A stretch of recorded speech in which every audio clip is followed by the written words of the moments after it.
નમસ્કાર મિત્રો, આપણે અગાઉ વેક્ટર સ્પેસની ડેફિનેશન, એની પ્રોપર્ટીઝ, એના થિયરમ્સ, એના એક્ઝામ્પલ્સ જોયા છે.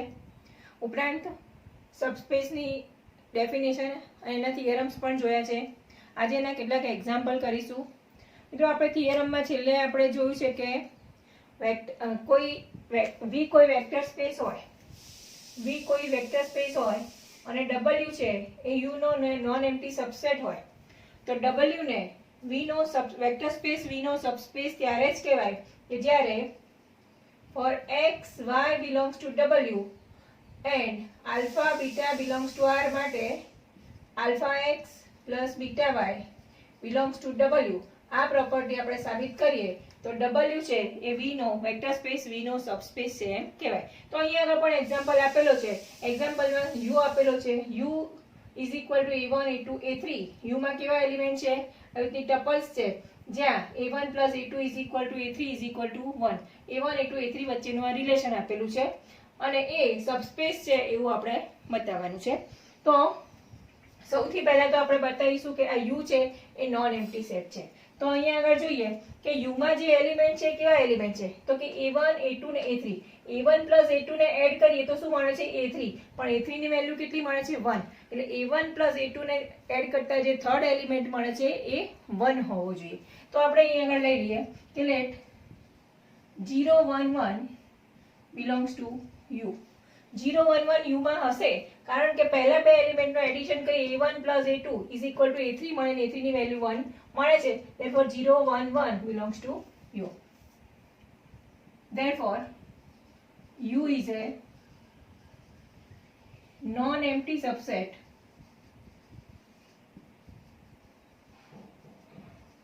of V3R. હવે આપણે આ u માંથી બે એલિમેન્ટ લઈશું. Let x y belongs to u. x y બે u ના એલિમેન્ટ છે તો x y કેવા પ્રકારના હશે? implies x is equal to a1 a2 a3 where a1 plus a2 is equal to a3 and a3 is equal to 1. and y પણ આ જ પ્રકારનો એલિમેન્ટ હશે. y ને આપણે કહી દઈશું b1 b2 b3.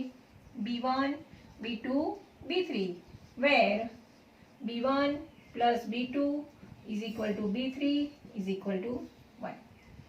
take alpha beta belongs to R. alpha beta R ના એલિમેન્ટ લઈએ તો આપણે સાબિત કરવું પડશે કે જો x અને y આ ડેફિનેશન પ્રમાણે x y w ના એલિમેન્ટ હોય તો alpha x plus beta y w માં હોવો જોઈએ તો જ કહી શકાય કે w is the subspace of a vector space V. તો અહીંયા આગળ x y બે u માંથી લીધા તો આપણે બતાવવું પડશે કે alpha x plus beta y પણ u માં છે. જો u માં ના હોય તો u છે એ વેક્ટર સ્પેસ સબસ્પેસ નથી. તો લઈ લઈએ therefore alpha x plus beta y is equal to શું મળે છે જોઈએ. alpha x ની વેલ્યુ છે a1 a2 a3. a1 a2 a3 plus beta b1 b2 b3 આ છે જ અને a1 plus a1 a2 a3 વચ્ચેનું આ રિલેશન ને b1 b2 b3 વચ્ચેનું આ રિલેશન છે. તો હવે આલ્ફા વડે અંદર મલ્ટીપ્લાય કરીએ. alpha a1 comma alpha a2 alpha a3 plus beta b1 beta b2 beta b3 is equal to આ એડિશન છે. આ પ્લસ ની આગળનો એક કૌંસ છે, પ્લસ ની પાછળનો એક કૌંસ છે. દરેકમાં ત્રણ ત્રણ ઘટકો છે એટલે એનું એડિશન કરવાનું છે. તો પહેલા ઘટકનું એડિશન થશે alpha a1 plus beta b1. પછી આવશે કોમા. પછી બીજા ઘટકોનું એડિશન થશે alpha a2 plus beta b2 અને alpha a3 plus beta b3. જ્યાં આ શરતનું પાલન છે કે નહીં એ જોવું પડશે. આને કહી દઈએ આપણે c1 c2 અને c3 where c1 is equal to alpha a1 plus beta b1. c2 is equal to alpha a2 plus beta b2 અને C3 is equal to alpha A3 plus beta B3. હવે આ C1 C2 C3 is equal to alpha મળ્યું તમને alpha x plus beta y. જો C1 C2 C3 જો u ના element હોય તો તમને અહીંયા આગળ C1 plus C2 is equal to C3 is equal to 1 મળવું જોઈએ. તો આપણે C1 પ્લસ C2 ની વેલ્યુ શોધી કાઢીએ. તો C1 plus C2 is equal to C1 is equal to alpha A1 plus beta B1 અને C2 is equal to alpha A2 plus beta B2. એટલે અહીં તમને મળશે alpha A1 plus beta B1 plus alpha A2 plus beta B2. હવે alpha alpha વાળા પદ સાથે લઈએ અને બીટા બીટા વાળા પદ સાથે લઈએ. એટલે alpha A1 plus A2 alpha A1 plus alpha A2 ને સાથે લઈને એમાંથી આલ્ફા કોમન લઈ લીધો. એવી રીતે બીટા વાળા બે પદ સાથે લઈએ અને એમાંથી બીટા કોમન લઈએ.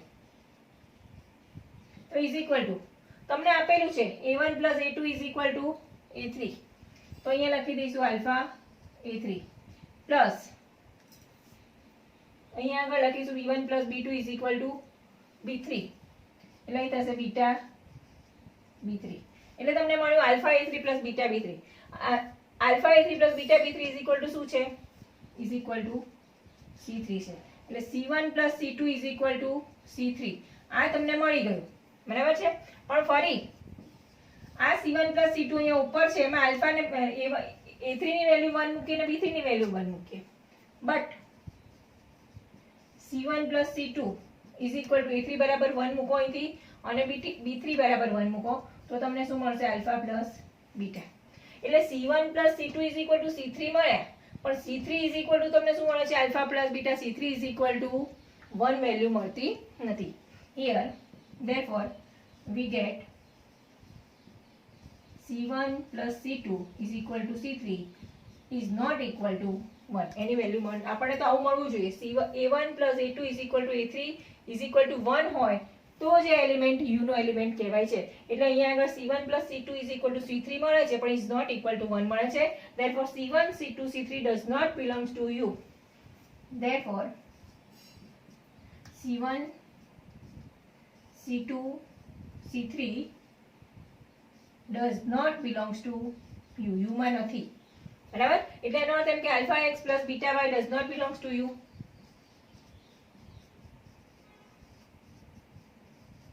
Therefore U is not a given U is not a subspace of V3. આ બતાવ્યું છે show that, પણ આ show that બતાવી શકાતું નથી. Therefore U is not here a subspace of V3R. A third example છે show that the set U is equal to set of A B 0. એમાં કેવા એલિમેન્ટ છે? કેવું ટપલ છે? A B અને લાસ્ટ એલિમેન્ટ શું હોય? 0 હોય. where A B belongs to F is a subspace of V3 F. એટલે સબસ્પેસ સાબિત કરવા માટે સ્વાભાવિક છે આની અંદરથી બે એલિમેન્ટ લઈશું x અને y જે આ શરતનું પાલન કરતા હોય અને સાબિત કરીશું કે alpha x plus beta y પણ એ પણ U માં છે. તો પહેલા તો નોન એમ્પ્ટી છે એવું સાબિત કરવું પડશે કે લાસ્ટ એલિમેન્ટ એનો 0 છે. આગળના પણ હોઈ શકે પણ લાસ્ટ એલિમેન્ટ એનો 0 છે. એટલે ક્લિયર કે 0 0 0 belongs to U. Therefore U is a non-empty set.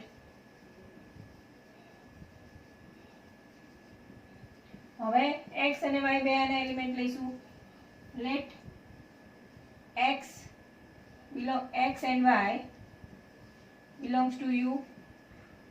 x U માં છે એટલે x આ પ્રકારનો હશે A1 B1 0 where A1 B1 belongs to F.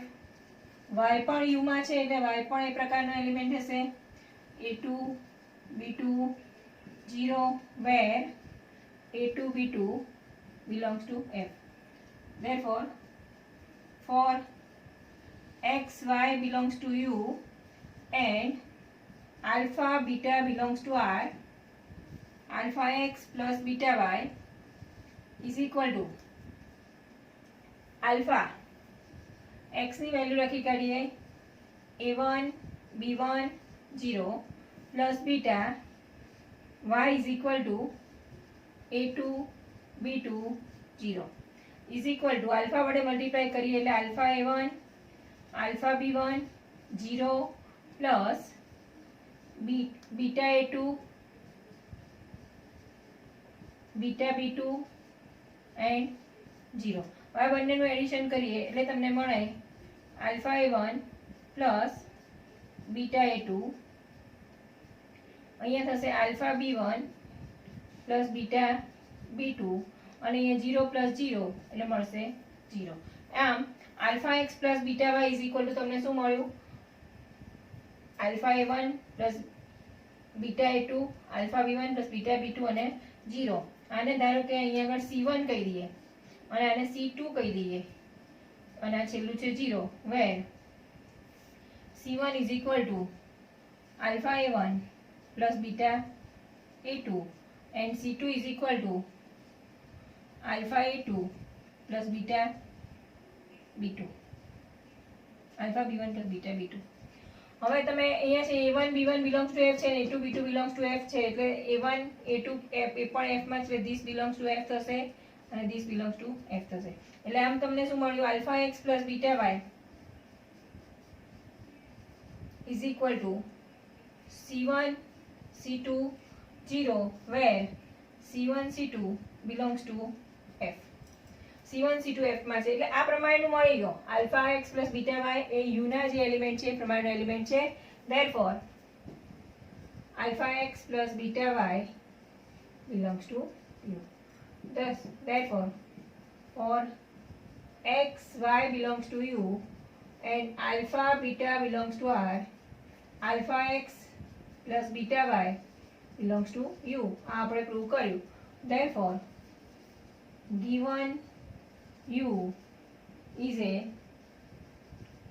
subspace of V3F. આમ અહીંયા આ એક્ઝામ્પલને આપણે સબસ્પેસ છે એવું સાબિત કરી નાખ્યું.